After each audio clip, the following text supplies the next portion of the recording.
G'day. It's time to down your unders. Review and dissection of content from some of the sharpest minds in the game. Hosted by Adam Camilleri. Art of War. Down Under.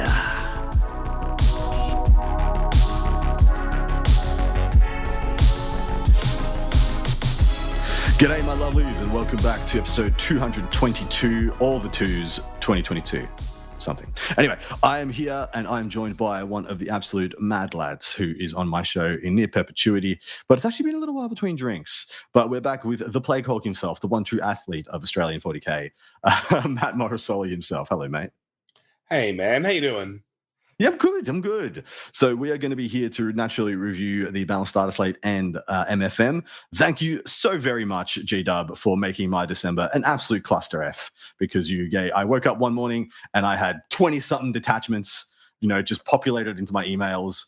And then I got told 2 days later, oh boy, the slate's coming in the middle of all this too. And I'm like, well, there goes my December, and everyone else's for that matter, because keeping up with this December train is going to take me well into February to get all these detachments reviewed. But hey, lovingly, they gave me a lot of content, so I can't be too ungrateful. How are you feeling about the Grotmas so far? By the time this comes out, we will have just received the Daemons, in addition to having just received Guard the day before, and everything else that's come out so far. It's a pretty wild ride, yeah? Yeah, man, it's really cool, right? Because they did this a couple of years back. They did this, and it was when a few absolutely outrageous detachments came out, or formations came out, or whatever it might have been. It was the Gathering Storm stuff. Yeah. That might have been right. Yeah, I can't remember exactly what it was. And it's very exciting. It's definitely a little bit pared back this time, which is good. It's not like there's a new best army every second day, which is great. But I'm really enjoying it, man. Getting to see everyone's thoughts on all the new stuff is pretty cool. A lot of life has been breathed into some factions that weren't getting played very much. So it's really good. I really like what they've done here. I agree. It's very nice of them to do it all for free this time, whereas the Gathering Storm we all had to buy in Australia, $70 book to get our new thing. So this is very much appreciated.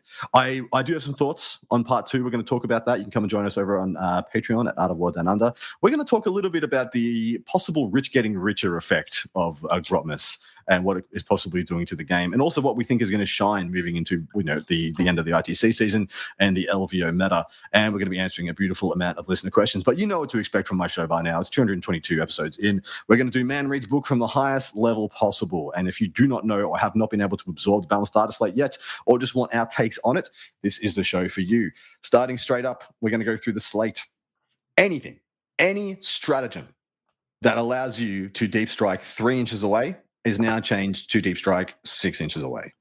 I'm very happy about this. I think it's very necessary, but how do you feel, mate?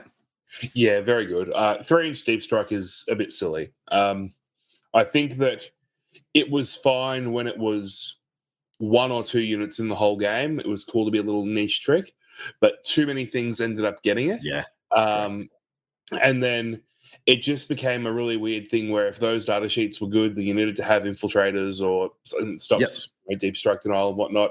I think it's a really good change. I think to add to this, we're going to cover it shortly, but every other unit that natively can deep strike 3 has had that change to 6. So rather than having us read that out 100 times, over it. Nothing deep strikes 3 anymore. It's not just stratagems. I will say, however, the funniest interaction here is that for the Demon Index detachment, the strat that went 2 deep strike 3 inches away, now let 2 deep strike 6. So basically, you can pay 1 CP to not charge. That's basically all that stratagem does now. It's very funny. So it's great. Yeah. And that one was the big miss for me. There's a lot of the time they've gone in here and points adjusted. When we get to the MFM, they point adjusted Inceptors down in points to adjust for the fact that, their best use was as a 3-inch deep strike, blow something up tool. It's funny that they didn't do that ubiquitously. So Tempestus Aquilons went up in this MFM, despite their main modus operandi being they are 10 guys who don't do any damage. Lol, new detachment. Maybe they do. The 10 guys that would deep strike 3 inches away and be annoying, and they still went up 20 points. So it is interesting that they put down 1 unit because it got nerfed, and then still put up another one.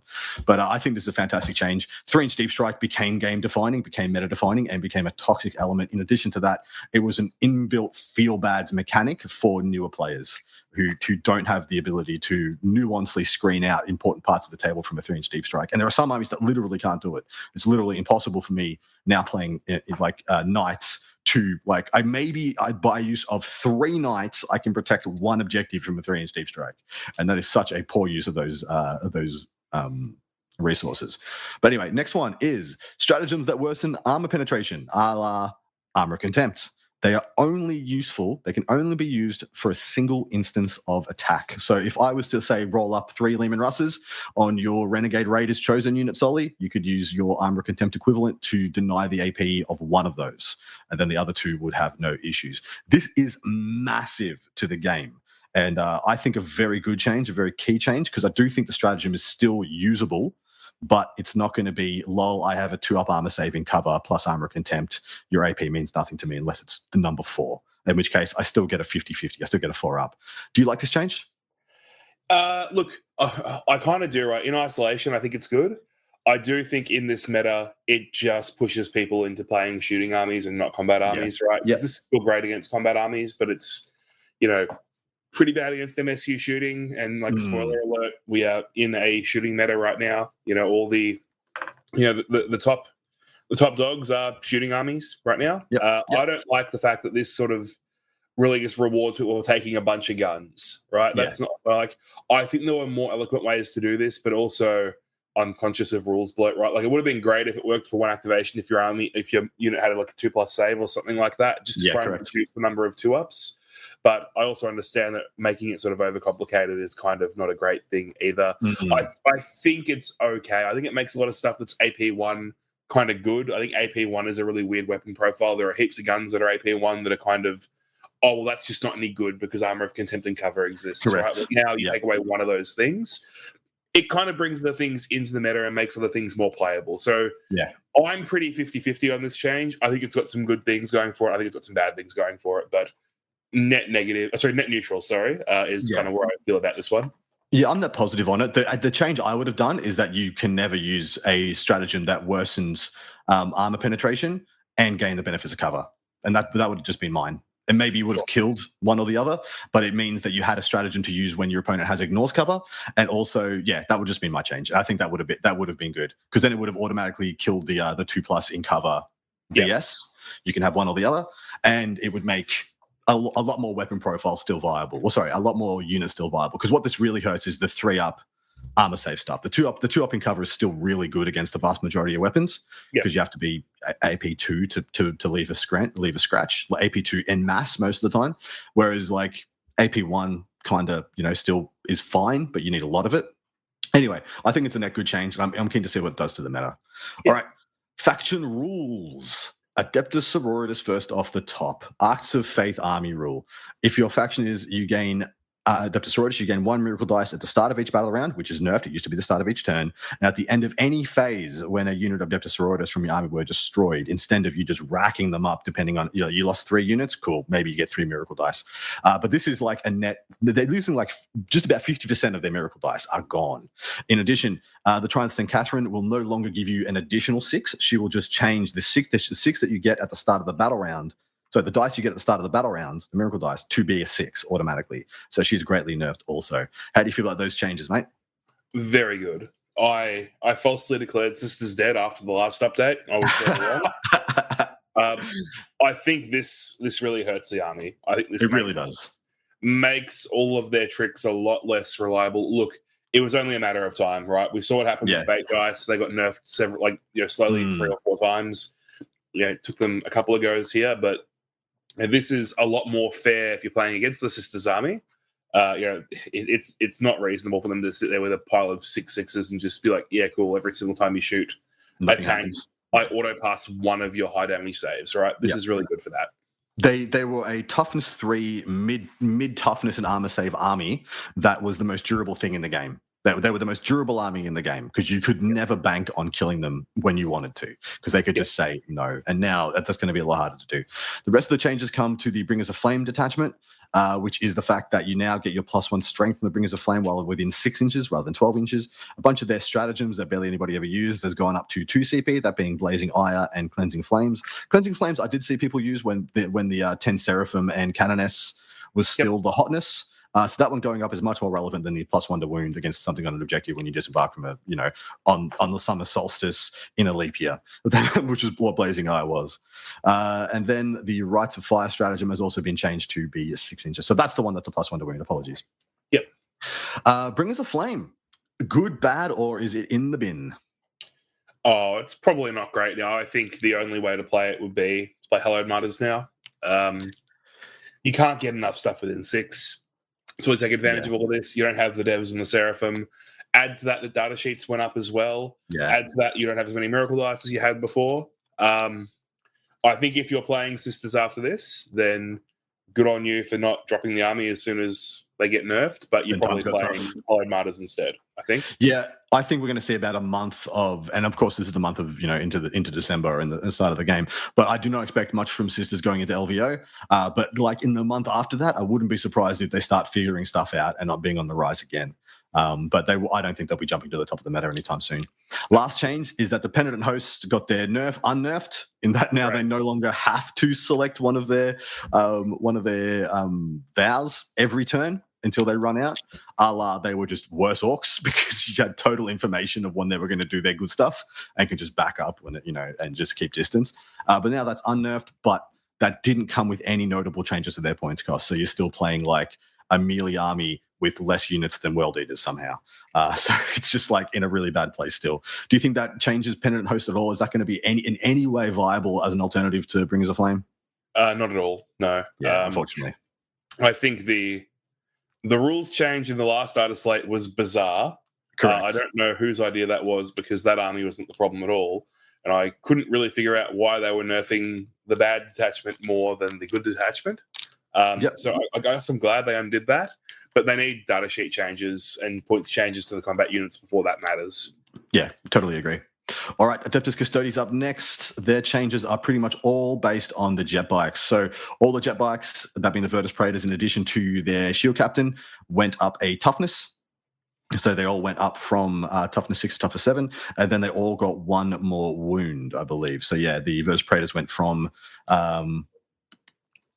went to 5 wounds. So the 4 wound to 5 wound breakpoint is pretty big and very significant, way more significant than the toughness, unfortunately. I'm here to tell you that the toughness breakpoint from 6 to 7 does not matter very much at all. There's very little strength 6 shooting outside Aeldari en masse, so it's not going to help you much there. And then the strength 7 shots are legitimately the strength 7 profile shots are some of the worst in the game. They're usually 7-1-2, which Custodes will not care about at all and didn't care about before, because you just have cover in who gives an absolute crap.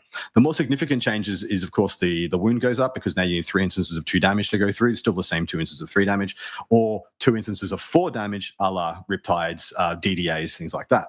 And then they get changes to their weapons. So the salvo launcher is now legitimately a baby twin link las cannon. It hits on 2 still. It's strength 10, -3, D6 +1 shots. So D6 +1 damage at twin linked. And then hilariously, their Hurricane Bolters are now AP 1 and 2 damage. The same. Do you know what's always funny, mate? I was always funny that their Hurricane Bolters were just the same as Space Marines, but they're the one that the bolters on the back of the spears were like AP 1, 2 damage. Like they just forgot they had good ammo to put in their Hurricane Bolters. Like they're just like, oh, it doesn't fit, man. It doesn't fit. I can't figure it out. But how do you feel about the Dawn Eagle jet bike changes, the Virtus Praetors? Yeah, you hit the nail on the head there, right? The toughness change is almost irrelevant. There's very few guns that are strength 7. It's not a great break point. It's like, cool, strength 12 guns, wound them on 3s and not 2s. Yeah. There aren't that many of those, but I guess in this army, like there's, people shoot their anti-tank guns at their bikes, so I guess maybe that's kind of where more of the benefit will come from. The weapon profiles are a good change. They, realistically, they should be, doing a bit more damage for a model that costs, what it costs, over 50 points, whatever it is. It's very expensive. So that's really good. I think the wounds are definitely the bigger change here, though. The buy-in, yeah. Lastly, the Virtus Praetors now get to do their mortal wounds when they do a normal move. They used to only be when you advanced over, which was such a nombo combo, because you would have to instead of charging and instead of shooting, you could fly over and do some mortal wounds. Great change. Like, absolutely great change. I think someone must have missed the word normal when they wrote that rule. I can't imagine this was intended. Yeah, me either. But what's really cool is the amount of mortal wounds they can do, because naturally it's so strange to me that Custodes do not have access in pretty much in their entire army, outside of some of the Sisters of Silence, to the grenade stratagem. They just don't have the grenade keyword. So this is a way to do another mode of damage in their army, which I think is only good for them. Okay. Net positive for Custodes, obviously. Net very positive. 100%. Yeah. 200% up. And additionally, their new detachment is kind of sick, especially for teams, I think. In singles, it's going to struggle into this meta. There's just going to be too many las cannons, too many tank commanders, too many DDAs, I think, for the old Custodia dreadnoughts. Yep. All right. Adeptus Mechanicus, no changes. But how do you think AdMech comes out of these changes? I'll be honest, I don't know what AdMech does. I think AdMech are fine if you know what you're doing, just because it's an army with a lot of models and access to things like scout moves, access to some good shooting platforms, as well as a bunch of board control. I think AdMech make out okay here in general. I think it's pretty net neutral for them. They're pretty similar to where they were before. I think they must get a slight buff because of the AOC change. They hated 2+ AOC. They were it was just an absolute cancer for them, because they have so much ability to get AP1 and AP2 on demand, but they rarely hit that AP3, AP4 breakpoints outside of Ballistari and then the cannon on the back of the Scorpiuses.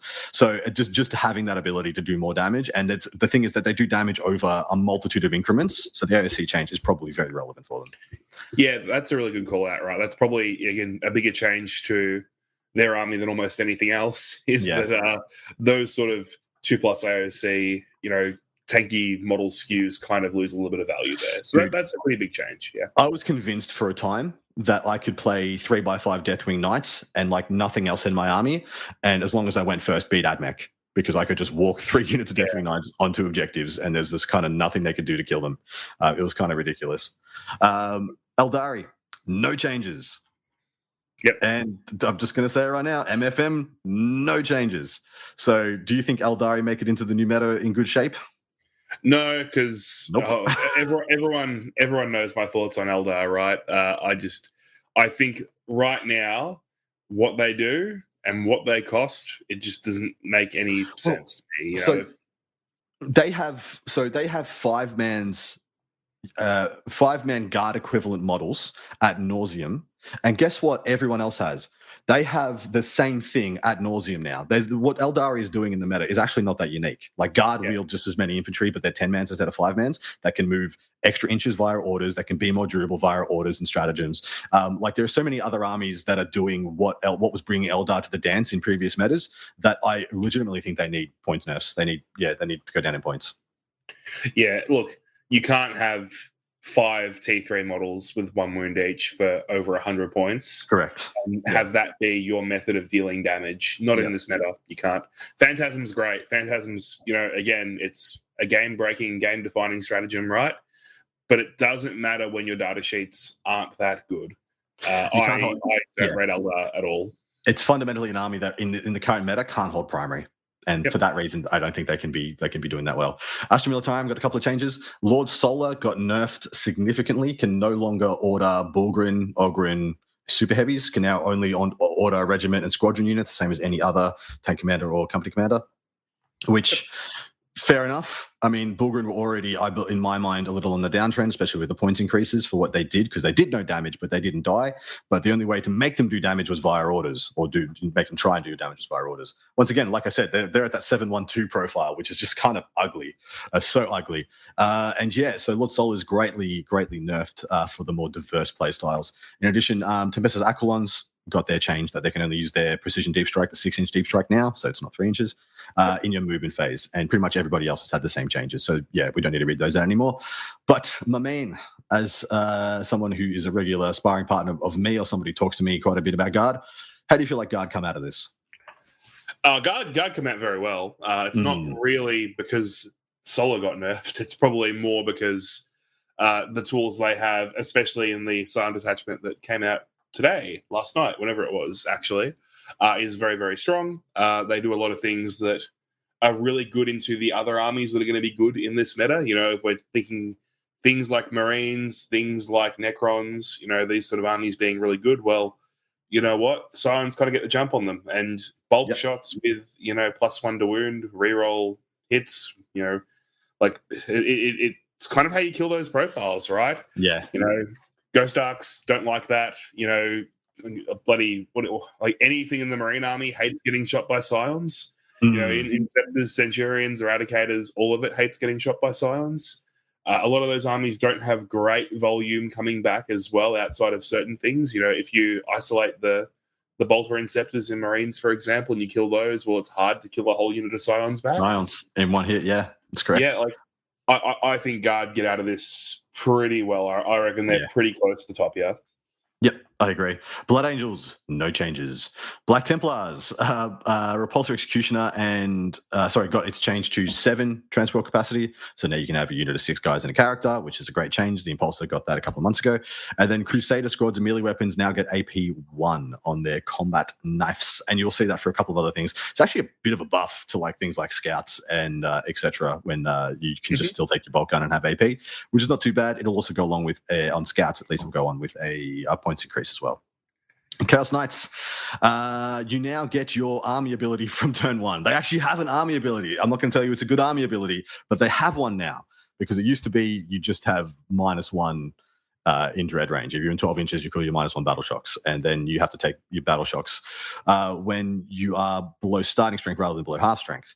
And now it's from turn 3, if they were battle shocked, they were -1 to hit and all the wound roll and stuff. And now it's from turn 1.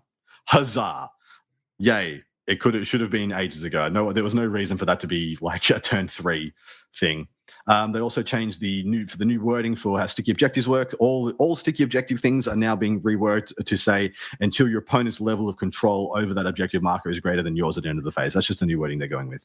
So just accept that's just going to be a thing that is everybody's now. And then lastly, the Trader's Mark enhancement, which was pretty much a pile of poo, has now been changed to in your movement phase, select 1 enemy unit within 12 of the bearer. They must take a battle shock test. I really like that change. I think that's a legitimate stratagem now. It's still 30 points, unfortunately, but doesn't matter about line of sight, just have to be within 12. So anybody who's trying to stage up on your knights and you're wondering if you need to counter assault them, or you're wondering if they're going to use Armoric Attempt, you're wondering if they're going to heroic intervene if you charge another unit, you get to battle shock them from 12 inches away in your movement phase before you move. So you'd be like, I'm going to see if I want to move over there and try and handle that problem. Take a battle shock for me. Cool. You passed, not going to go over there now. You failed, send the boys on in. The other one that's really good here is there is a stratagem that gives you sustained on your knights, on your war dogs. And if you put as many war dogs at the same target as you want, it has to be more than 1. And if the unit that you're shooting at is battle shocked, you get crit 5s on that sustained. And that's another really, really nice way this works into the army mechanic. But I still can't say that the Chaos Knights are coming at this like bangers. They got a little bit of a buff, and it's going to be much of the same. What do you think? Yeah, I actually really like the synergy on the Trader's Mark with Blue Horrors, because it is in your movement phase. So you can move your Blue Horrors up, get in range, move your Chaos Knight model up, get in range for the -1, give them -2, cause battle shock test, turn off AOC, turn on rerolls, turn on +1 to wound from turn 3. Yep. I'm not going to sit here and say that it's great, but it's something. And that army already probably wanted some sort of allies to go hold primary, so you can consider Blue Horrors now. I like that. Yeah, I think that's the only really cool change here. I don't really think much else matters, but that's kind of cool. It is 30 points. It's very expensive. Points. Very expensive. Chaos Space Marines, Screaming Descent stratagem is changed to be 6 inches. Like, we don't need to say that again. Predator Annihilators and all Predator Annihilators in the game have now been changed to reroll the damage roll as well versus monsters and vehicles. So each time a range attack made its model is allocated to a monster or vehicle, you can reroll the damage roll. And considering they are, I believe, 10 points cheaper than the Predator Destructor for the vast majority of factions that can take them. I don't hate the idea if you were taking 3 Predators, change one out for an Annihilator, see if you like it. Yeah, I think it's an okay data sheet. Again, a lot of the time you'll have better options in your army, but if you don't have better anti-tank options, like, this is a good change. I don't like paying for tank chassis that shoot like 3 shots, right? It's it's a little bit, it's a little bit scary when you have to kill something and you shoot 3 shots, they can just miss, right? But this does make that gun a little bit more reliable. So, sure, agreed. It's something. They just keep reducing these things. People keep not taking them, so now they're backing them. I guess like these tanks started at 155 or something, right? Correct. Now they're 130. They just keep coming down. no one takes them. Well, eventually they'll make the army rule. The data sheet rule good enough that you'll have to take them. I reckon that's my guess. Correct. Well, that's the same as the Ballistus Dreadnought. The Ballistus Dreadnought started at like 160, and it's just been like tick, tick, tick, tick, and now at 130 with a ridiculous amount of buffs, you kind of see them again. I mean, the Vindies are in a similar spot. So Chaos Demons did not get many changes. They got one change that no one was asking for, but kind of some people are happy to have now. So Screamers are now hit on 3s in combat instead of hitting on 4s with their 3 attacks at 622, and they have anti-monster, anti-vehicle 4+. I like this change. They did go up in points, as we'll get to later, but I'm happy that you can play a mono Zinch army, especially with a new detachment, that can have some level of counter assault. Because that was the issue. You would have sick. You went second against World Eaters. You don't have any infiltrating units. Well, sick. They're on top of you. They were absolutely on top of you. They are, inside you. How do you feel about the Screamers change? Look, I've played about 7 games of the Zench army now, and I will say they're still not good in combat. They're okay. Yeah. They're definitely better than they were before, right? Screamers are pretty good just because they're so fast and they're beasts. They move through walls. They do some cool things in the Zench detachment, which you'll get to whenever you review the Zench detachment. I'm sure they do some cool things, right? So they're pretty cool, but like they're just okay in combat, right? Like they're nothing special here, and they did go up in points as well. I probably would have preferred if they kept the old one and didn't go up in points. What I also think is funny is they've changed the profile of Screamers, but they didn't change the profile of Screamers on the chariots. So the Screamer attack game. But they hit on 4s and they don't have anti-vehicle. So I don't know. Like some Screamers fight better than other ones. I don't know. Dude, they're unencumbered. They're unencumbered. They're not strapped to a chariot, obviously. Unshackle them, take the chains off, and they hit better, I guess. They just hit way better. I was really hoping they'd all get that change, but yeah. Yeah, you're correct. I completely forgot about that. You're absolutely right. Dark Angels. All right. The Company of Hunters detachment rule got changed quite a bit. So if you are a mounted model in this detachment now, you will get advance and charge. So you are eligible to shoot and declare a charge in a turn in which they advanced or fell back. So you just do whatever you want all the time if you're mounted in this detachment. And then the Master of Maneuver Enhancement, which used to give you advance and charge, now gives you reroll advances and charge rolls made for the bearers unit. So that is not an insignificant change, and I do think Company of Hunters starts to get a lot more considered now. I know Olivier took it a couple of weeks ago to Worlds and had mixed results. I do think he's every now and then, like, Olivier strikes gold, and every now and then he's spent too long in the think tank and spirals into something that doesn't quite make the distance. But he's an absolute savant of it. How do you feel about this? You think Company of Hunters will get some play? Of course, there is a very significant Outrider buff coming. Look, I think it'll probably get played a little bit. I think once we get to the changes to Marines, I don't see anyone playing non-Codex Marines in any sort of really serious capacity after this. I think if you're like a Dark Angels player, then you'll probably want to put this on the table and see how you feel about it. Yep. But in terms of what's going to a couple of big events at the end of the year, I don't think this does enough to make up for what what do they call non-chapter Marines? What do they call the standard Marines? Codex compliant. There you go. Yeah, Codex compliant. Yes. I do have a funny take on this because I have seen the Lions Blade played a couple of times, and they have a 1 CP strat to just go through walls with bikes. And I feel like that's better than advance and charge a lot of the time because you already move like 12 with a +1 to advance, +1 to charge. And if you just go through a wall and declare the charge, well, you probably went faster than the unit that had to go from around all the way around. Anyway, so there is a bit of a misnomer there. All right, the rest of the things that change for Dark Angels. Lionel Johnson got his 2 damage sweep back, which is good. That's 16 attacks with sustained hits at 632. He has legitimately one of the best sweeps in the game, especially with sustained hits. And fights first. So that's very relevant. He did go up in points, which we'll unpack soon. Ravenwing Black Knight melee weapons, but not the 2 idiots in the command squad. So this is exactly Ravenwing Black Knights, the unit entry. Their Corvus weapons now have devastating wounds, so just dev wounds. They already get anti-vehicle, anti-monster 4+ on the charge, and then they'll have dev wounds. So they actually pop off and kill like vehicles and monsters very, very effectively. But it's just interesting that the command squad, the 2 guys with those same weapons in the command squad, didn't get the same buff. And similar to your Screamers, maybe they just missed it. Samael, Grandmaster of the Raven Wing, used to have just advance and charge, advance to do whatever you want. And seeing as now he can be taken in a detachment that can already advance and charge, and he's incentivized to, they've given him the ability that if you can already advance and charge, you get +1 to advance and +1 to charges. And I got to tell you, if you are playing Dark Angels, you want to take Sammy. I was already a Sammy stan and took him in pretty much every list already, and he only got significantly better. So if you're playing Dark Angels, Samael is absolute gold. Auto take. Yeah. My feelings are that you want to be. I think you want to be Codex compliant, if that's what we're calling it. It sounds very. Well, when you say Codex compliant, but you mean Ultramarines. You just. I do. We'll just call it as it is. Yeah. All right. Death Guard have 2 changes. The Predator Annihilate ability that we've already mentioned got the same change, real damage. And Mortarion got Deep Strike. And I remember mentioning this to you because you, of course, when we get the stuff, you and I bounce off each other a little bit. And I'm like, he didn't have it before. Yeah, I genuinely thought he had it. But now that I've thought about it, I think it's actually quite good. It is. I actually think it's very relevant. Look, I'm just going to put it out there. Rapid Ingress Mortarion is a thing. Dude, yeah. It absolutely is a thing. Like, you can play, like, Rodigus and Mortarion in the same army, and you can rapid ingress them both. You can, yeah. Rapid ingress them both. Yeah, it's pretty funny, man.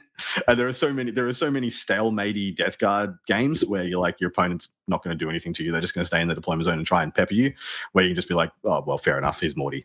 You know, hey, here's Morty. Drukhari. Sorry, Deathwatch, no changes. Because Deathwatch is a faction again. Hey, look at that. And then Drukhari, no changes. Which is a little yikes for me. They keep copping strays. They keep getting nerfs. And I feel like they could have definitely got some buffs here. If you were to give Drukhari a buff here, mate, what would you give him? Oh, good question. I don't know. I'm not a games designer. I think you need to do something for the damage output of, like, witches, racks, and Cabalites. Yeah. You need to do something for them. I'm not sure how you do it. I'm not sure if it's like, because you can't give them rerolls. They've already kind of got rerolls. Yeah. So it's almost like they almost need to, like, rework the power from pain thing as to, like, if you kill something when you're enhanced, you get something. Yeah. And maybe that something is, like, doubled for the battle line units, something like that. That would be my go-to, I guess. That's a good call. I would have rewritten the damage profiles of the succubus as the one little thing I could do, because, man, why would you ever take a succubus when you can take Lilith? Like, they just do nothing in comparison. In fact, the succubus has kind of got a terrible range of profiles. I would have just reworked it. GSC is a new faction. It's just a brand new faction. So in lieu of rolling a dice to see if you get units back, instead your cult ambush ability has been changed. That depending on the size of the game, you get a number of resurgence points. Those resurgence points can be expended to automatically get units back. And of course, we're going to be talking about 2,000 point match play here. So you're going to have 10 resurgence points. Each time a unit of your army is destroyed, if every model unit has this ability, you can spend the relevant number of resurgent points based on the unit's starting strength. 5 aberrants, 5 resurgent points. 10 aberrants, 8 resurgent points. 5 acolyte hybrids or hand flamers or hybrid metamorphs is 2 and 4 respective, or 5 and 10 models. Adelan Jackals is 3 or 6. Neophyte hybrids is 3 or 6, and pure strange is 3 or 6. If you do add a new unit to your army identical to the destroyed unit in cult ambush, add its starting strength with all of its wounds remaining, but any one-shot weapons those models are equipped with considered as not having been shot. So you don't expend your one-shot weapons. And then place 1 cult ambush marker anywhere in the battlefield more than 9 inches away. And then units in cult ambush with the strategic reserves, yada, yada, cannot be targeted with rapid ingress stratagem, but can be set up on the battlefield using a cult ambush marker as described below, or by following any of the other rules for strat reserves. So there's a little nerf in there, because you used to be able to use the rapid ingress them. You used to be able to put them in reserve on the 4 if you rolled the 4 pluses or whatever it was, and just rapid ingress them in if the turns lined up correctly. So it is a little bit of a nerf. But how do you feel about this complete rework to the army rule? Yeah, this is really good. This is a really good way to change this stuff up. It gives both players a bit of visibility over what's possible. There's no more feel bads because you rolled 8 or 0. Yes. Right? Yep. Like you just get the same amount of things back. When you kill something, hey, my opponent can or can't bring this thing back. This stops the sandbagging where you don't want to kill units on turn 1 and 2 for the extra +1 on the roll. This is a really good change. I totally agree. So I'm not sure if you should have gone harder or softer on the number of points they've got. I feel like this is probably pretty close to right. But that being said, I do still think that what's going to happen here is players are going to find the most efficient way of bringing stuff back, whether that's just I play with 4 units of aberrants, or is it I play with 10 units of metamorphs, right? Like it's going to be one of the two things, I think, but it is a good change. Yeah, I totally agree. And more than that, so Genestealer Cult have got into a really weird place where the best players in the world can do incredibly busted things with them, and that has been shown to be true. And everyone else is like one game away from throwing the army in the bin because of the tilt factor of going to like a 6-round event and just like having 2 games back to back where you rolled 1 4+ for your entire army. And then you're like, this army is dead to me, never to come back. So the feel bad effect is going to go down, and a lot more players are going to find this army accessible because you're not actually going to do so much mental math of what you can risk this turn, next turn, late turn, whatever, and what comes back or not. So I feel like this is going to be way more accessible for the army, and a lot more people should enjoy playing them. They have the Host of Ascension detachment. Tunnel Crawler's stratagem has changed to 6 inches, of course, like we mentioned.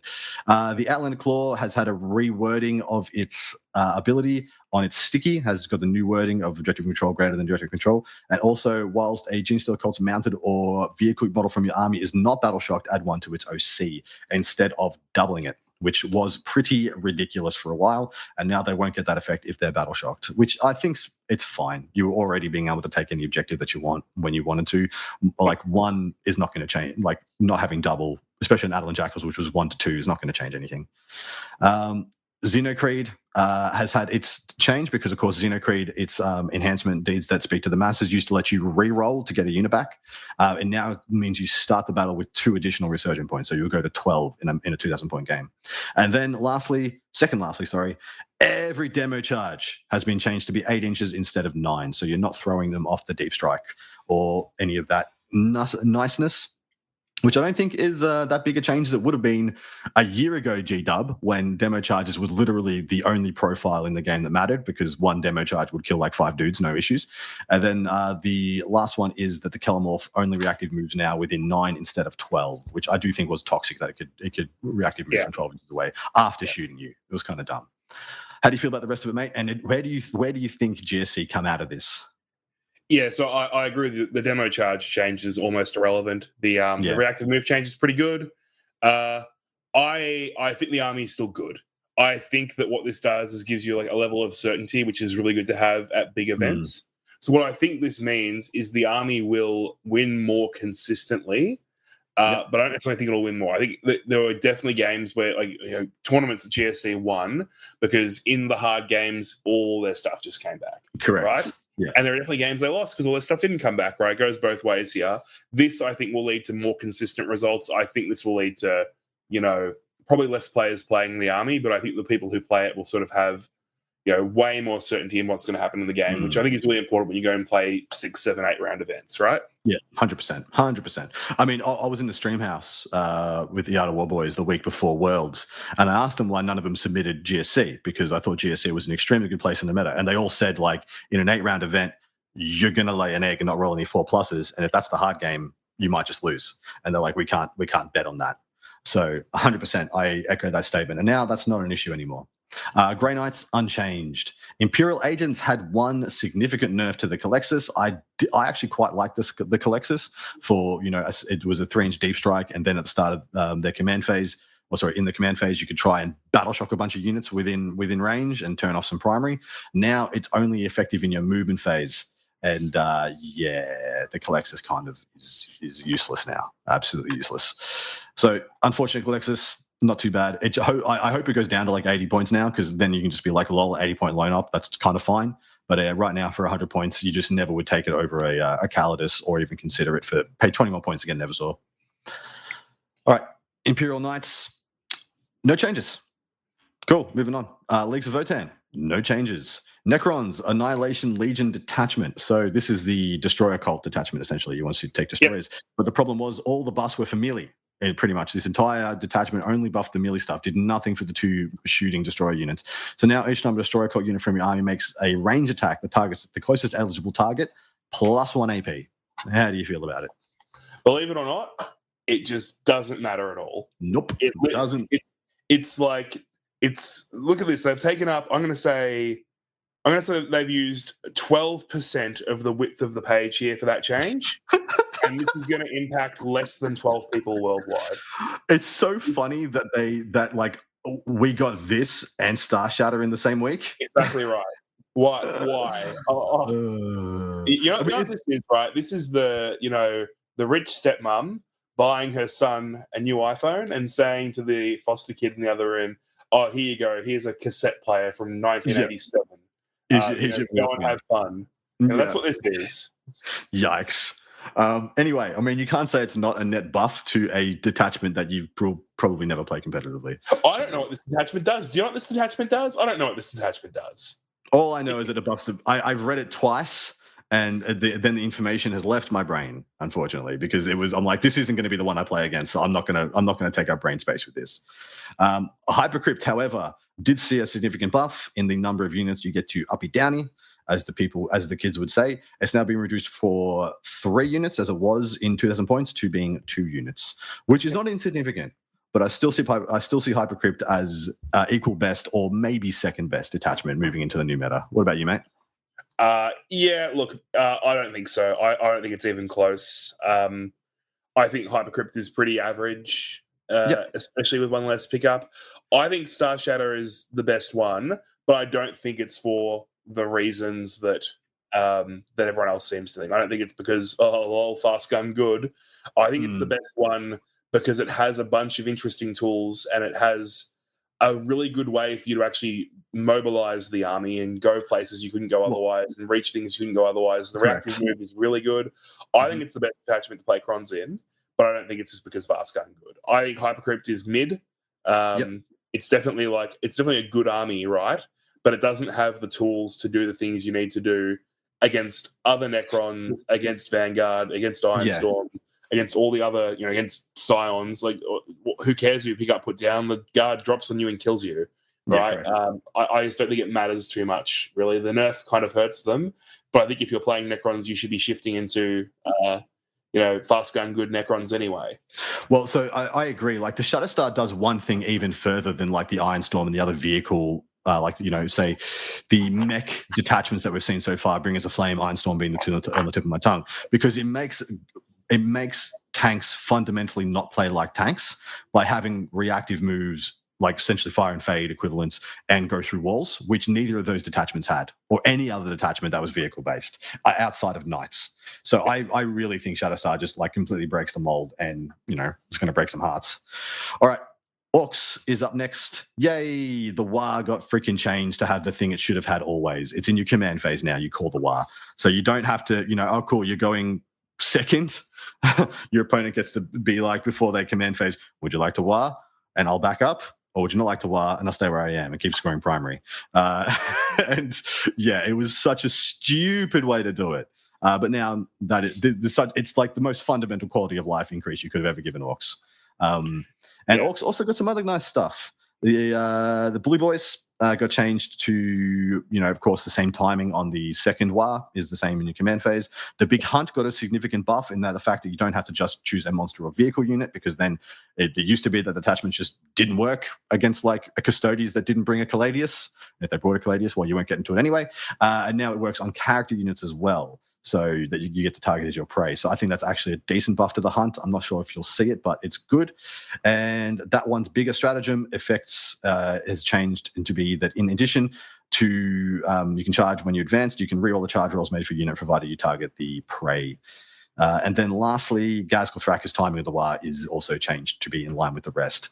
How do you feel about Orks? Of course, they did just get a detachment, which I think is actually quite a good detachment. And they also are getting a new unit in their kind of knob tank busters that actually look legit.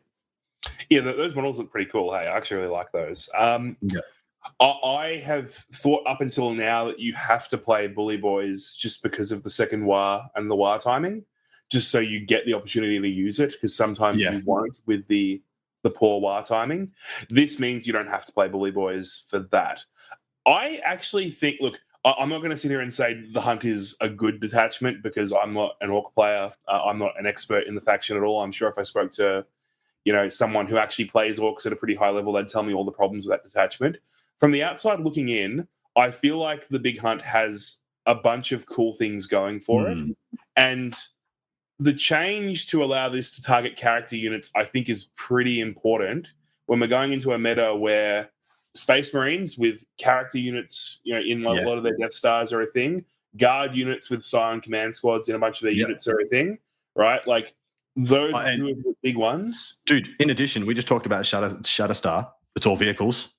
It's all vehicles, and the busted destroyer unit always has a destroyer lord in it as well. Correct. And I've seen a few people who are taking Wraiths in that army because Wraiths went down in points. Go Technomancer. The Technomancer is a really good relic enhancement holder, in that army because it's so tough, right? So, like, I kind of think there's something there. Now, I could just be absolutely out of my mind here, but I kind of think there's something there. I think Votann actually has a playable build somewhere, and I think someone can figure it out. I reckon, at least one player goes like 5-1 at LVO with this, like at least. Yeah. I wouldn't be surprised if Orks have a little renaissance. Also, like I said, their new detachment's actually quite good, I think. Yep. I think the new detachment's quite legit. All right, we're up to Space Marines, Codex compliant Space Marines, and we're going to be here for a while because they get like a full page. So first and foremost, and we're going to stop here because we're just going to be a little to unpack. If your army does not include Black Templars, Blood Angels, Dark Angels, Death Watch, or Space Wolves, when you target the Oath, when you place Oath of Moment, your army will get +1 to wound in addition to rerolls to hit. Holy shit. We could have started with this and then not talked about anything else because this is kind of all that matters. It kind of is. This is meta defining, straight up. Yeah.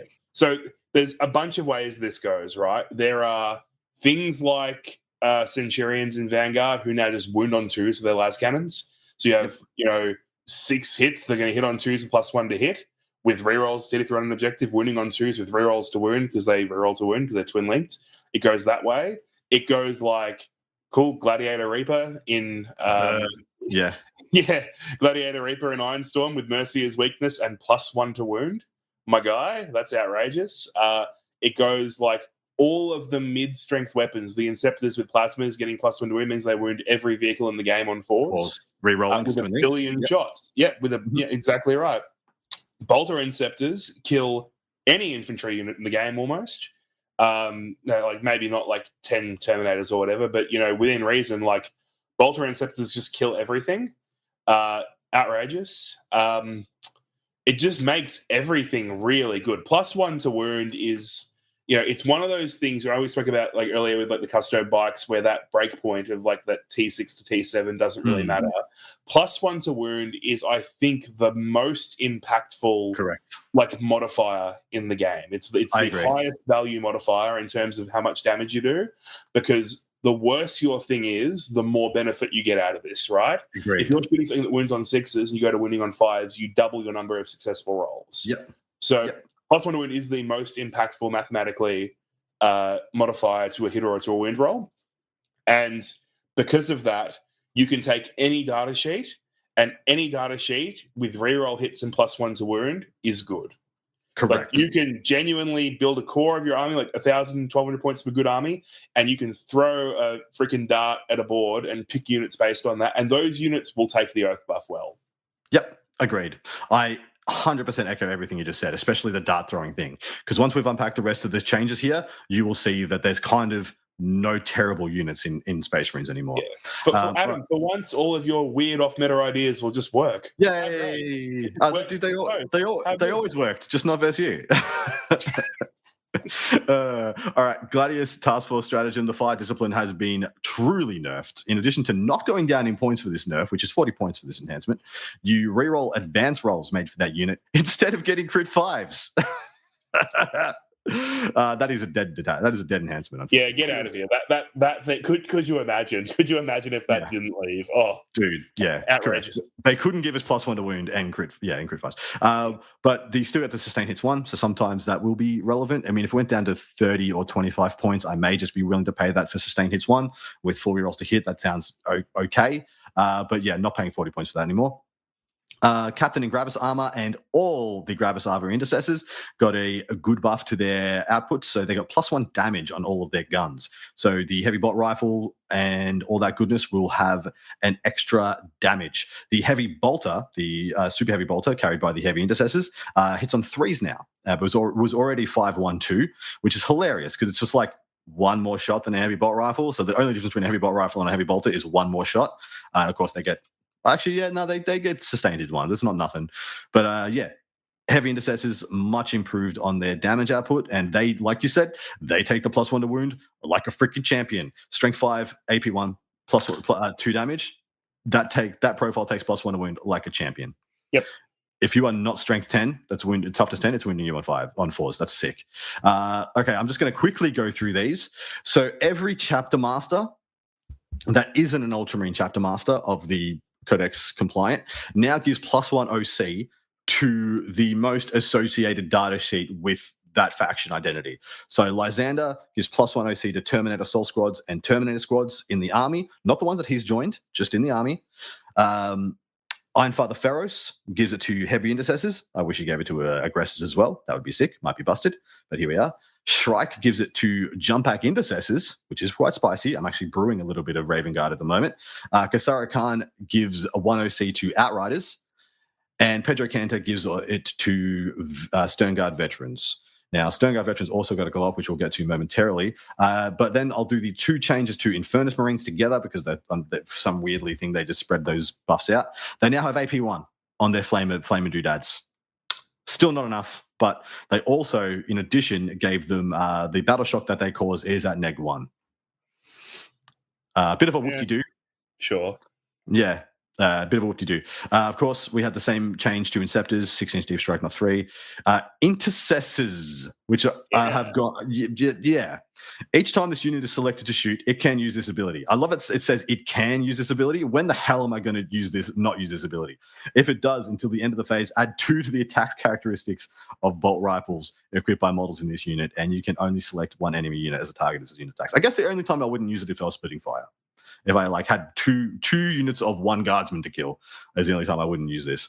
But holy crap, dude, what a glow up! Because they still have sticky on their detachment as well, on their data sheet as well. Yeah, they're actually pretty good. Again, I don't think this is kind of like the, oh my god, let's go buy 60 intercessors. It's not kind of that, but it just means that unit you have at the back of the board that's never doing anything, that unit shoots 3 shots a model from 30 inches away. It's actually pretty good. It's not amazing DACA, right? But that with reroll to hit an oath, it's everything is good with oath. That's what I'm saying. Like, everything is good. That unit probably kills a couple of Marines if it shoots an oath Marine target from 30 inches away. It's good. Yeah, well, 5 guys will be 15 shots at 30 inches plus a grenade launcher with +1 to wound. Yeah, they'll probably kill a couple of Marines. Happy days. And yeah, for 80 points, still having sticky, I really like them. I think they easily overtake the assault intercessors now, for what it's worth. All right, Outriders. 80 points. Yeah, dude, Outriders are 80 points. So they no longer have Turbo Boost, which was Auto Advance 6. They now have Thunderous Impact. Each time a model in this unit makes a melee attack, if it made a charge move this turn, +1 strength, +1 damage. So they have 4 attacks each. That will be at strength 5, AP1, 2 damage on the charge. And of course, we know there's a multitude of different ways to buff that. Like just for example, giving it Lance in Gladius if you aren't charging the Oath target, in which case you're already +1 to wound. So there'll be strength 5, +1 to wound, AP1, 2 damage. Yeesh, dude. These are one of the biggest glow ups of the edition. Yeah, these things slap. I took 18 bikes to WTC. Mine weren't these bikes. I wish they were these bikes. Holy moly. Outriders are really good. I think that JPIs were the go-to filler scoring unit for a long time. And right now, I would struggle to see when you would take JPIs when Outriders are a thing. They're tough, 4 wounds each, 2 OC, move fast, go stick them on objectives. If they do nothing, you don't care because it's an 80-point unit. But they also have the added benefit of being bikes, which means they have big bases. They screen a lot of the board. Huge bases. Outriders are sick. Put Outriders in your army. So here's the key. And, coming back to Samael and some Dark Angel stuff. On the charge, Sammy and your, whatever bike character you decide to join with them will also get +1 strength, +1 damage. Isn't that cute? Oh, it's models in this unit. It's not models with this rule. Oh. Yeah, correct. Yeah. So Sammy has 6 attacks with sustained hits 2. That will go to 6, 3, 3. So 733 sustain hits 2 with 6 attacks hitting on 2s. Look, that's not enough of a reason not to play Ultramarines, but it is kind of cool. Correct. It's kind of gas, but yeah, it is very, very cool. I mean, you could just obviously take a Black Chaplain, but they're not very good. I guess, fun fact, you put an Invader ATV in there, it kind of hits in combat too now. Yeah, it does something now. Yay! It still hasn't got any AP, but yeah. I just love the idea that their fists just somehow get bigger because that's all you're hitting them with is your fists. Stronger, and more damaging. Stronger. The Predator Annihilator for Marines, of course, got the same buff. Reavers, oh boy, here's another one of the biggest glow-ups of the edition. The fearsome assault ability of Reavers was a battle shock test at the start of the fight phase. It's now that battle shock test at -1 to that test. In addition, their Terror Troops ability, which was a 3-inch aura and was an enemy unit, is so excluding monsters and vehicles, is within 3 of 1 or more units with this ability, -1 OC, not to a minimum of 1. There's no minimum of 1 there. So you can take people from OC1 to OC0, baby. It's big. And you can attach a Reaver Lieutenant to this to increase that to a 6-inch aura, which is quite cute also. But man, Reavers just seem like also 80 points, funnily enough, also 80 points with a couple of other little cute abilities. And when we get to it, they also got an AP now on their freaking knives, which is all they had to wield in combat. But yeah, I am very high on Reavers. I think 1 unit of 5 Reavers for 80 points in most of my armies makes a lot of sense. Yeah, look, I don't mind them. I think they're okay. I think there's a lot of things they do really well. I think you got points for them. Then they're a pretty good alternative, again, to JPIs. You know, they kind of just replace JPIs in that, scoring unit role. Yep. I think they're pretty good. Yeah. Yep, I think they're great. I love that the fact that they can, because one of the things with JPIs is you could go into, you could charge into your opponent and bounce, and you don't have enough OC to flip the objective. These guys will go in there and bounce, but still turn off their OC, and you won't even need to charge sometimes. You're just happy to just walk on, turn off their OC, and lols, you flip the objective. So the Repulsor Executioner got the same increase to its tranquil capacity, going up to 7. Robote Gilliman, author of the Codex ability. At the start of your command phase, select 2 author of the Codex abilities, rather than what it used to be was 1. And those are increase OC and leadership of units within range, get Oath on a second unit, and get the CP payback, CP reduction on stratagem uses within range. I don't know why they decided to put this in here. I don't particularly think Robo needed this glow up. I don't particularly think this was necessary. He did go up in points considerably, but holy shit, what a buff. And this is once again meta defining. Yeah, I'm not super hype on it though, man. I actually think it would have been better the way it was before if he was cheaper. The second Oath is really good. That's all you really want. The free strat is cool. Like, that's fine, but I would have preferred if he'd stayed at lower points. I think he would have been better. He would have been more playable at 60 points less with 1 aura, personally. I just don't think the other auras are that impactful. I think the second Oath is great if you build an army to play for it. But if you're building an army to play for 2 Oath targets, you need to keep him safe. And sure, he's pretty tough, right? But if you're pushing him up to actually do things with a 340-point, dude, I would just have preferred he stayed cheap if it was me, personally. Yeah, fair. Efficiency above all else, hey? But anyway, Robo, he slaps though, right? He's good. He absolutely slaps, dude. Yeah, I think he's too expensive, but he's good. Fair. All right, Sternguard veterans. Of course, they already had +1 to wound if you were shooting the Oath target, so they had their data sheet ability changed. You can instead reroll to wound against the Oath target. Oh, look, do you have combi weapons on all 10 of your dudes or just their regular Stormbolter? Although they're not Stormbolter, they're regular Sternguard Bolter, which has dev wounds. Lol. Sternguard kind of just kick the crap out of things now. Yeah. Like, I guess it makes them good, right? Like, everything's good. Everything with Oath is good. Who would have thought? This unit is good. The problem is the delivery mechanism is a pod, and pods are bad. So, like, I'm not sure how you play them, but the unit itself is quite good. I like it. Yeah, I think they are very, very takeable and very quite good. So points now is 100 points. So they're exactly 20 points a model. And, I mean, they can have a combi weapon, anti-infantry 4+, of course, rapid fire 1, devastating wounds. You know what that is. And then their Sternguard Bulb Rifle has all the keywords: assault, heavy, rapid fire 1. So they'll go to three shots at 12 inches with dev wounds, and of course, possibly rerolls to wound. So I don't think there's a wrong choice there. Which gun you take? I'd probably leaning combi weapon just for sheer lol, get away from me. And of course, they can throw a grenade before they do all this too. So yeah, pretty disgusting. All right, various combat blades and knives. Already told you about this. So the combat knife, so that's the Captain and Phobos armor, Lieutenant Reaver armor, Reaver squad, and Scout squad. In addition to paired combat blades, which is the Incursors, Lieutenant in Phobos armor, Lieutenant with combi weapon, all get an AP now. Yay!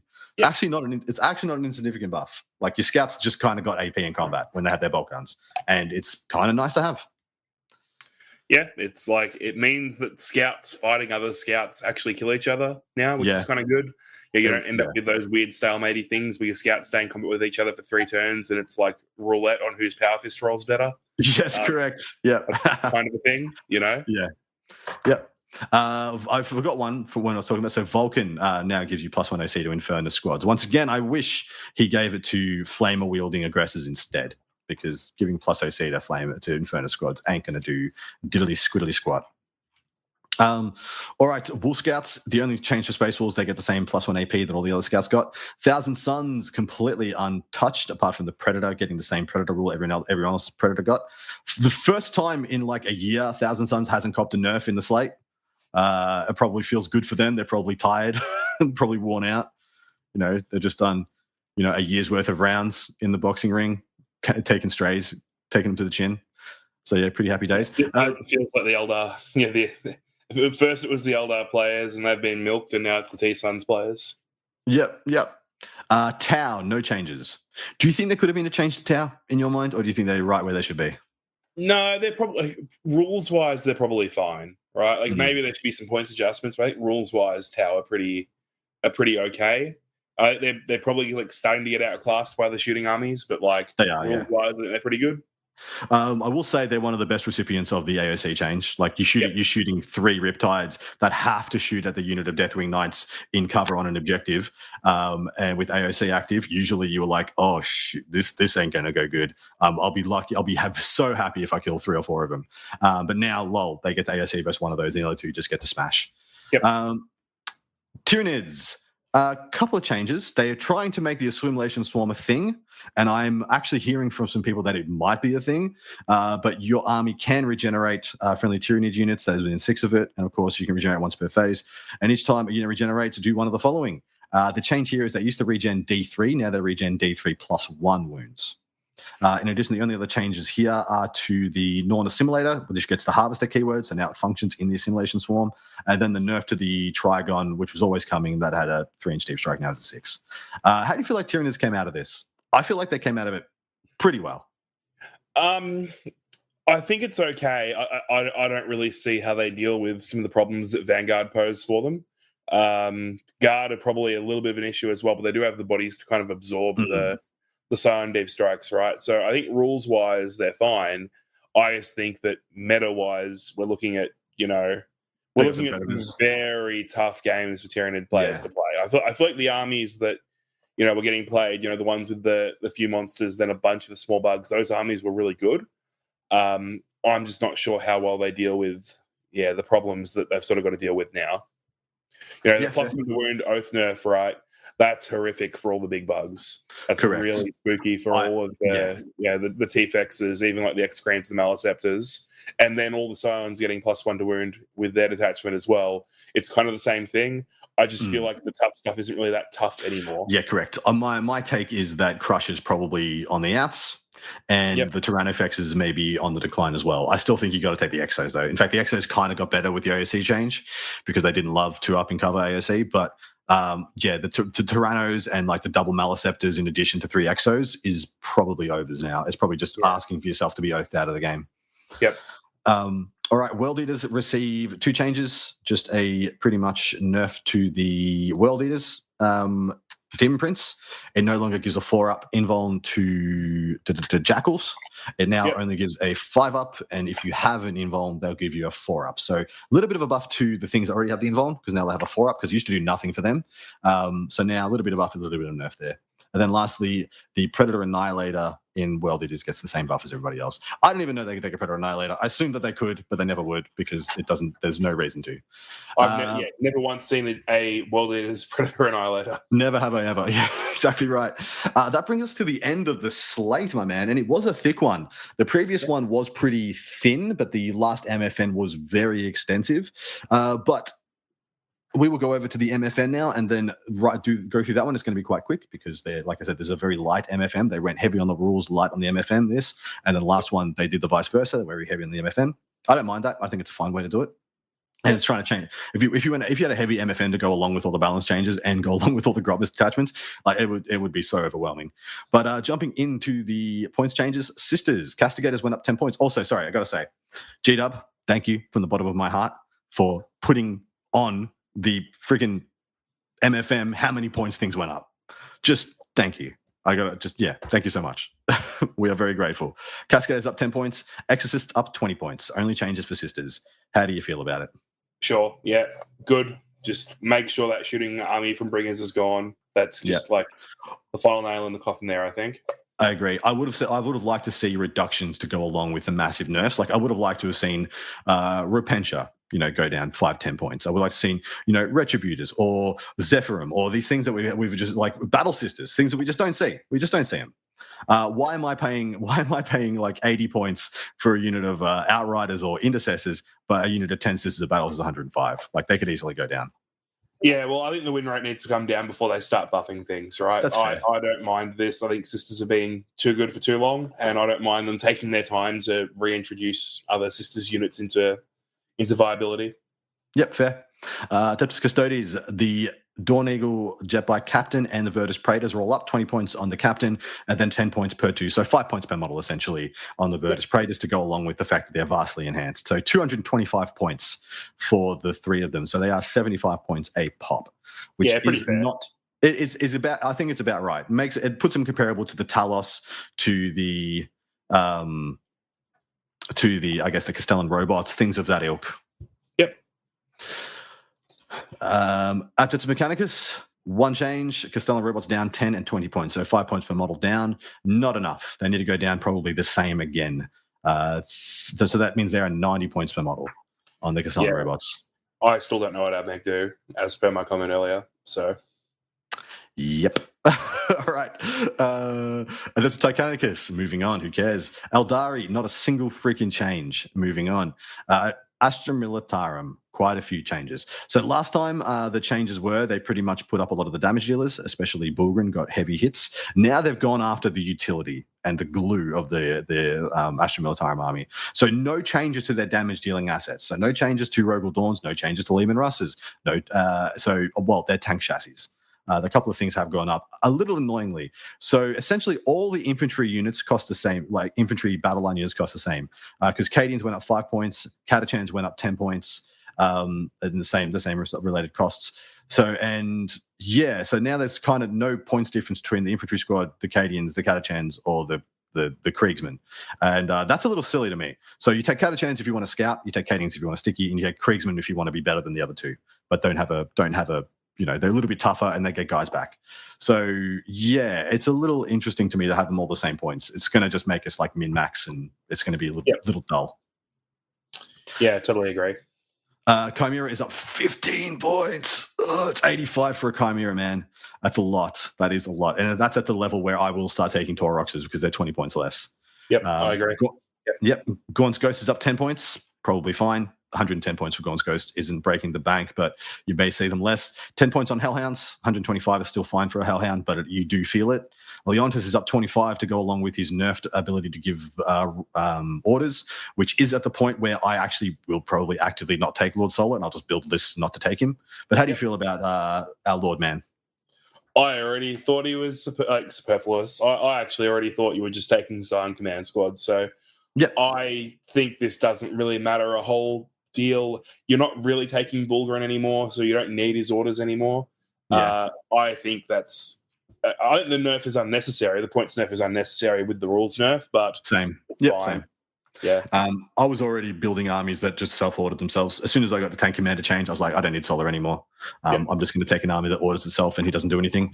A 6 man unit of Ogryn will now cost you 10 more points, but the unit of 3 stayed the same. I was only really seeing units of 3 taken most of the time. Yeah. So whatever, Weird. 3 Ogryn for 60 points is still a bargain. So if you're going to do that, still take them. They're fine. I think someone misread the email and nerfed the wrong thing. Yeah.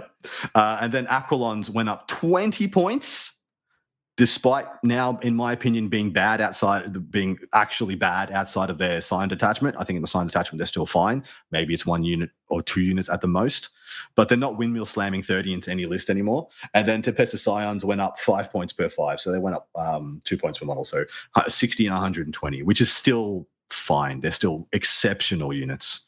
How do you feel about Guard as a whole, brother? All very fair nerfs. I think they're not too heavy-handed. I think the army would have been too good at its old points costs. I think they're all very fair. I think only the Aquilon one is too much. With them not being able to 3-inch deep strike and not being able to rapid in deep strike, and they're still a unit that does no damage, I feel like 20 points was too much. That's probably fair. I think you just take Kasrkin instead at 110. Exactly right. Dude, they're the same points as Kasrkin. Yeah, Kasrkin do damage. And they're fantastic. All right. Black Templars, no changes. 2 changes. Their Repulsor and Repulsor Executioner went down 10 points for the Repulsor, 5 points for the Repulsor Executioner. So you're not paying a ridiculous amount of points for a multi-melter.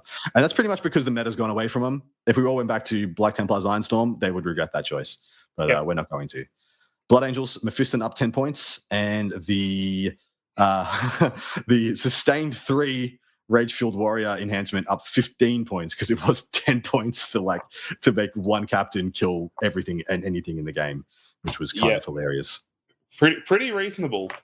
Yeah, pretty reasonable. Sangada down 5 points per 3 as well, which I think is quite reasonable as well. 260 for 6 models is still a lot.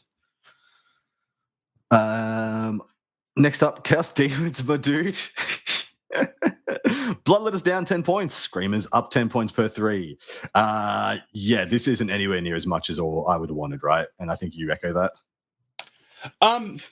Look, again, having played a bunch of games with the Zench detachment, I feel like it's a lot closer than I thought it would be. Like, I feel like it probably doesn't need that much. Mm-hmm. The bloodletter change doesn't matter. Doesn't matter. Wild to me that they pick bloodletters out of all things to get a points drop. Like why are Soul Grinders almost 200 points? There's a whole bunch of things that are just wrong here. The Screamer change, I think, is fair in the context of what they gained. So it is what it is. It's a bit of a nothing. Fair. Yeah, fair. And I do think there's some things that are still well pointed. Like, I'm happy Flamers didn't go down. I'm happy Fiends didn't go down, or any of the Greater Demons didn't go down, because I think all the Greater Demons are sitting about right. But there is some stuff here, like Bloat Drones. So Plague Drones, just chuck them down. I don't know. It's not going to change anything, but you will make people feel happier.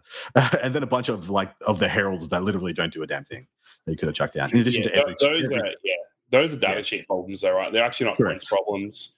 Like, a lot of the Heralds are quite cheap. Like, a Fluxmaster is like 60 points, and that is actually the best of the lot.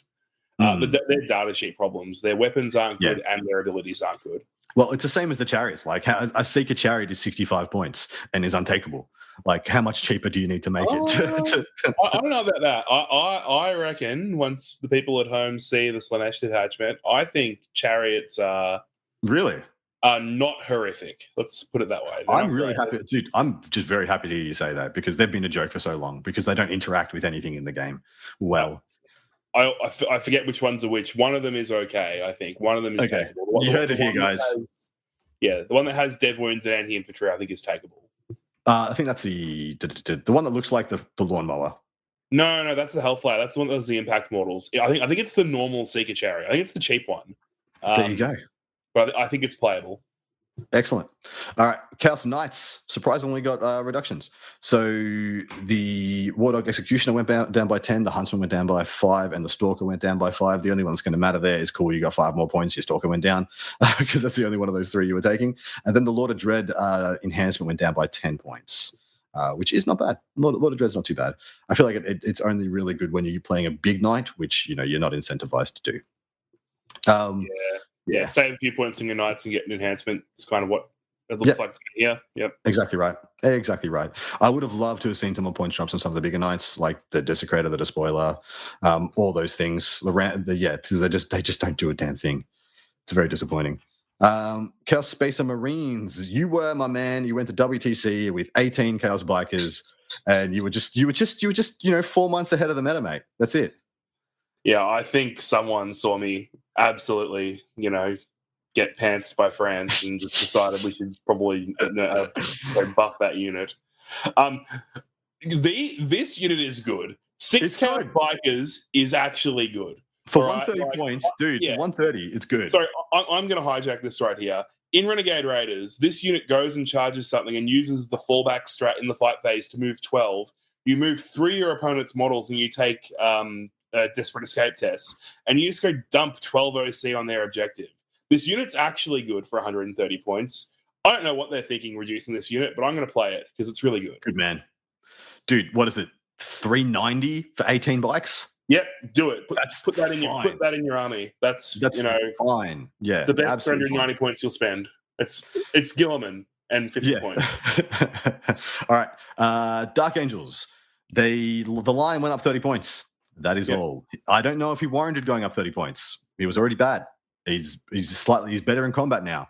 But he doesn't give a single relevant buff compared to his brother Gilliman.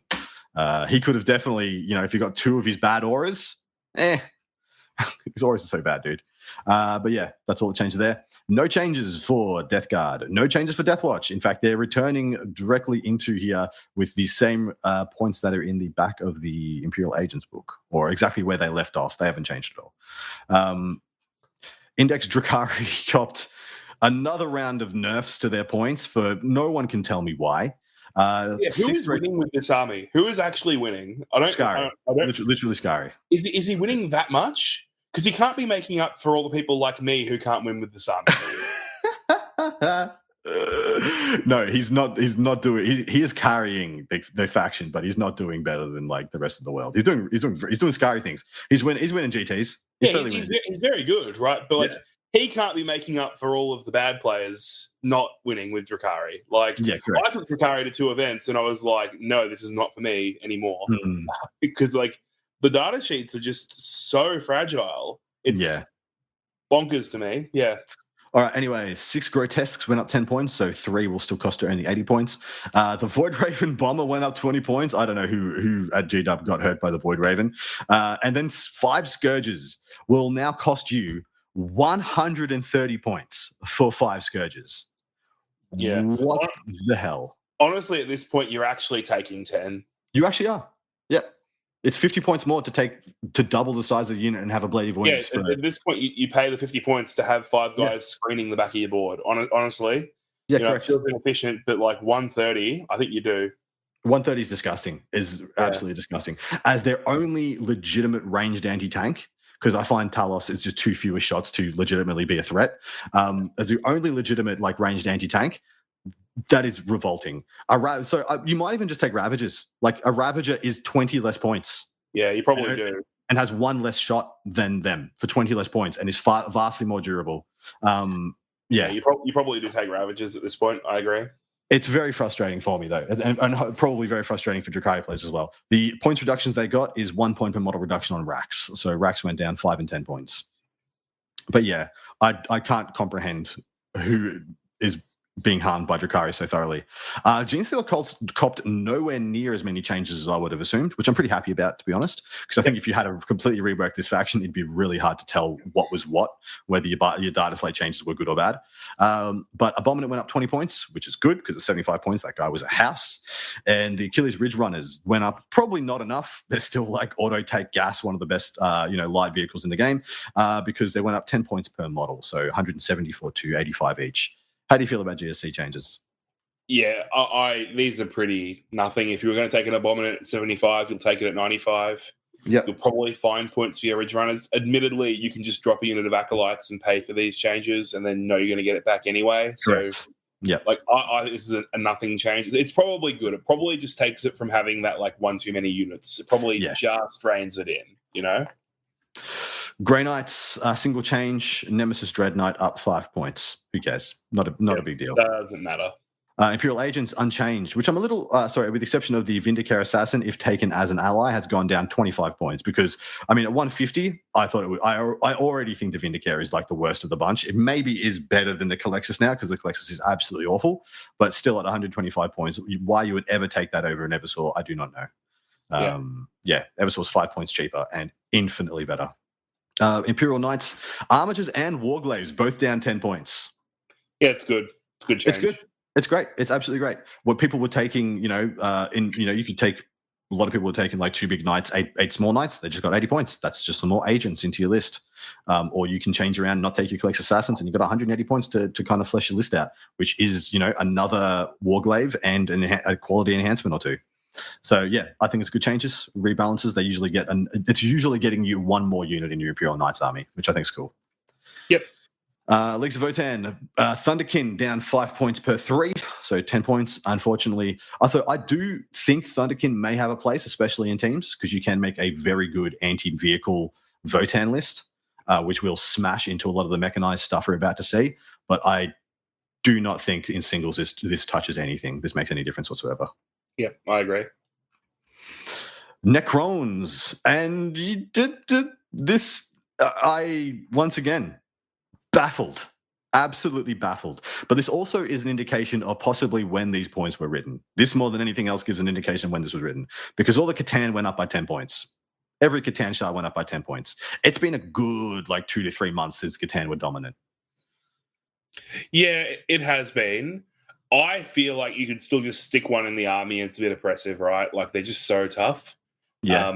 But I think this just kind of stamps out the let's take 4 Catan because it's funny. Yeah. I think there's still room for one Transcendent Catan in the new Necron detachment. I think there's some worlds where that's okay. Yeah. But I don't mind them nerfing the Catan. I think it's fine. Oh. They're still tougher than the points they cost. Correct. No one's gonna cry for Necron players, mate. All right, and then the other 2 things that went up: Hexmark Destroyer went up by 5, Royal Warden went up by 10. I don't know who the Royal Warden was hurting or why it deserved that. It was too cheap to hold enhancements, right? It was 40 points for an 40 points. Holder. Yeah, legitimately one of the cheapest characters in the game at 40 points. And then something really bizarre happened in this section. Shit went down for Necrons. Yeah, inexplicable stuff went down. The key offender here is Canoptic Rates going down by 10 points per 3. So Canoptic Rates went down by 20 points, 230 points for 6 rates. Yeah, that makes no sense to me at all. That unit is very tough. I think, one of Josh Roberts' mates is going to LVO with Necrons and said, hey, mate, throw me a couple of buffs, please, here in the models I own. And, he's buffing Wraiths and Warriors and Ghost Arcs, I guess. It's crazy. It's wild to me. So Necron Warriors, units of 10 Necron Warriors went down 1 point per model. The 20 stays the same, which I think is a good change. Feeding Destroyers went down for 10 and 20 points. Who cares? Plasmancer went down by 5. Ghost Arc went down by 10. And 5 Immortals went down by 5. Thank God they didn't put the 10 men down by 10 because I think 10 Immortals is kind of really good. But yeah, the race is the big thing here. So Awakened Dynasty Poland took Awakened Dynasty to WTC with the unkillable Wraith Brick. And that just went down 20 points. And that kind of terrifies me. And it also terrifies me the fact that for 690 points, you can run 18 Wraith Canoptic Court again. Yeah, I don't think you played in Canoptic Court, man. I think it's better in new detachment, better in fast gun, good Necrons, because everything in the army gets the +1 to hit. So they hit on 3s. You don't need Power Matrix to get the rerolls. You just hit on 3s. Correct. I like 2 units of Wraiths in that list in Star Shatter.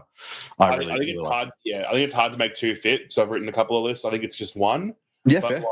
That one has a Technomancer holding one of the important enhancements, being impossible to kill. And when you start realizing that the army that's full of guns can't play the game properly, that unit of Wraiths moves 12 and moves through walls and goes and charges things and puts OC on objectives and does all the things you want it to do. I think it's pretty good. I think it's very good. All right, Orks. Both the Warboss and Warboss and Mega Ram went up 10 points. I think that's totally fine. They're at 65 and 80 for those 2 models. They were kind of undercosted. I wish they had a couple of reductions here and there, especially on some of the stuff you might want to see in the hunt to go along with their changes, just like the Squig Hogs. I wish they went down a couple of points. But apart from that, I think Orks are coming out of this pretty well. Yep. Codex Space Marines, yay! Infernus, well, whatever. Let's go in the columns. So first column, second column, nothing. Heavy Intercessors up 15 points, so up 3 points per model. So 110 and 120, and 110 and 220 respectively, to go along with the fact they just do 2 damage now. That's totally fine. Probably fair. Inceptors inexplicably went down 10 points per 3.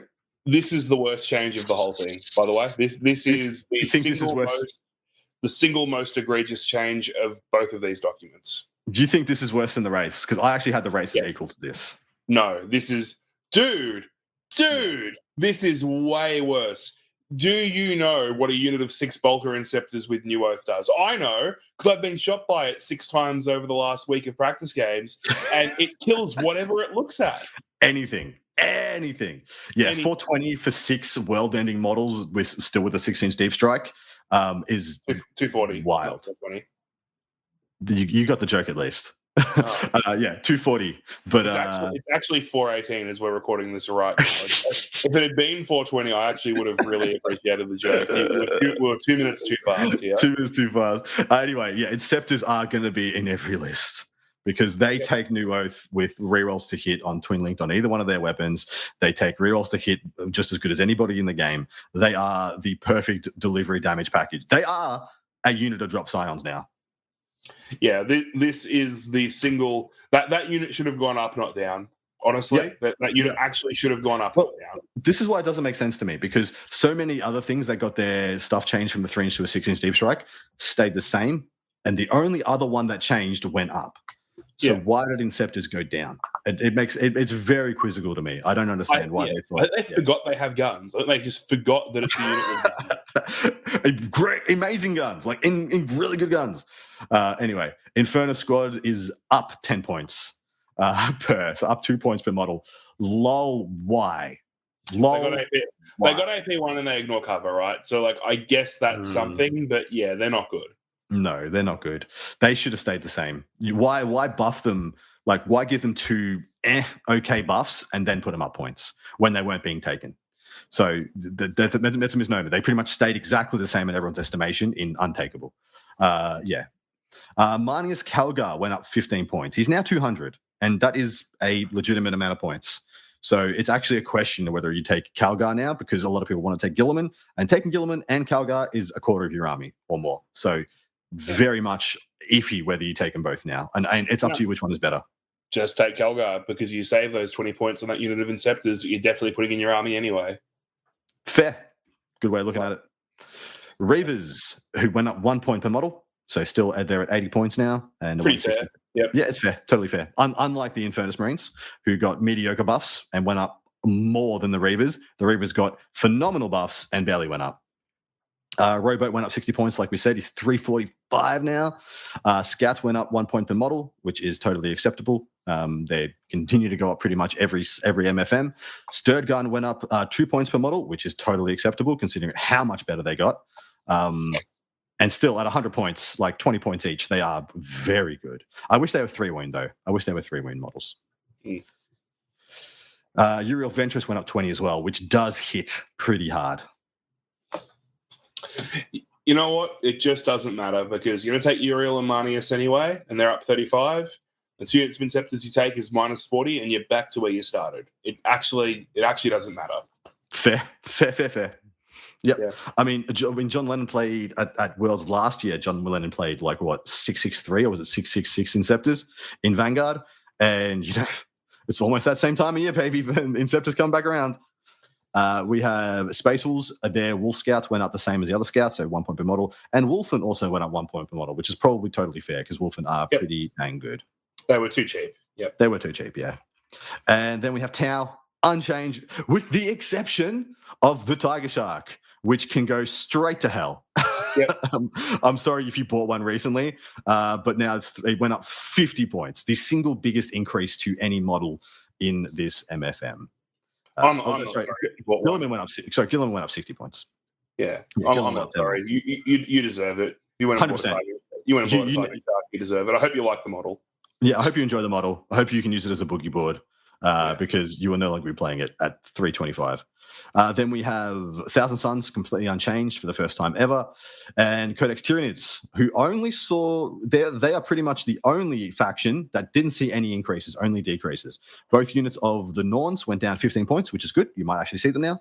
The Norn Emissary being at 260, I think, is quite attractive, especially seeing if you wanted to pivot away from one of your other big Gribblies, because that one might get more exploded now. For whatever reason, might be a lot easier to kill. The Norn, is a lot harder to kill. So swapping out like a Maleceptor and another unit to get a Norn Emissary and doesn't feel like the worst thing. Trigon went down 20 points, and Tyrant Guard, for no reason, went down 5 and 10 points respectively, which will not touch the sides. Yep. Yeah, this doesn't really make any difference to the army. The army's still okay. It just has the same issues we spoke about earlier, right? Where the meta is not really in a favorable place for the Tyranid armies that are good, I think. Yep, fair. And World Eaters went completely unchanged. That is the MFM, my dude. How do you feel about it? Yeah, I'm a much bigger fan of the data slate than I am of the MFM. I'm not sure about a lot of the stuff in here. There's plenty of changes that sort of reflect rules changes that I think are fair. The Inceptor change boggles my mind. Some of the Necron changes, sure, they don't really make sense. I don't think they're going to be hugely impactful. I don't think we're going to see 6 units of Necron Warriors and 6 Ghost Arcs. Yeah. We're not going to see that come out winning events, right? Maybe we will. I don't know. Maybe no. I've said that. Someone's actually cooking that army. I don't really get the changes there. Most of the other ones seem pretty okay. The Drukhari changes are wild, right? That absolutely makes no nuts. sense. But yeah, I think they've missed the mark on the points changes. I think the rules changes are really good, though. Me too. I feel like they've missed the mark in the fact that the vast majority of these are points nerfs without giving anything in return. We just went through so many factions that only got increases without giving any decreases to, things that could become relevant. Yep. And then there's a bunch of stuff that went down that shouldn't have gone down, like Wraiths and Inceptors. That is just it boggles your brain for why they decided to do that. Overall, 100%. I think the slate is it's okay. We'll do the rating system. Out of 10, how good a slate was it? 8. Yep. How out of 10, how good an MFM was it? 4. Yeah. I'm going to go better and worse than you on both. Ooh. Yeah. I think this is like a 9, almost a 10 out of 10 slate. If they had given something to like Drukhari, if they had given something like maybe they finally fix how Markelites work for Tau, it would possibly reach a 10 out of 10 for me. And then the slate the MFM is getting like a 2 or a 3, man. Did not do enough.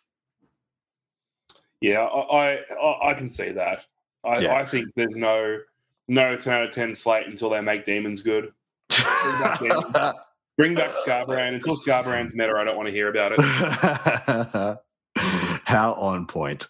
But I will caveat with saying that this MFM is obviously sparse. It's obvious that there was a lot that they could have done that they probably chose not to do because they're doing such a big slate. But then they just did a bunch of stuff that makes no sense. So, yeah. Anyway, on that note, mate, we will check out. Hopefully you guys have enjoyed this journey through the slate at MFM. We're going to go over and record part 2 and talk about what the new meta is going to look like and how you can possibly beat it. In addition, we have a bunch of Patreon questions that you can get involved with as well. Just come and join us over at Patreon at Art of War Down Under. You doing any coaching stuff at the moment, Soli? You want to plug? Yeah, man. Still plugging away, the artofwar40k.com, or you can reach out to me on Discord. I'm in the WTC Discord, the Art of War Discord, whatever. You can flip me a message, have a chat if you're prepping for LVO, Uprising, whatever Europe has. It's the same thing. I don't know. Nothing at this time of year, I don't think. Hit me up. I'm more than happy to, talk 40k, talk about what you're trying to do. I'm here for it, man. Hell yeah. Well, on that note, we're out of here, mates. Let's see you on the other side, guys. Take care. Look after each other. Bye. Bye.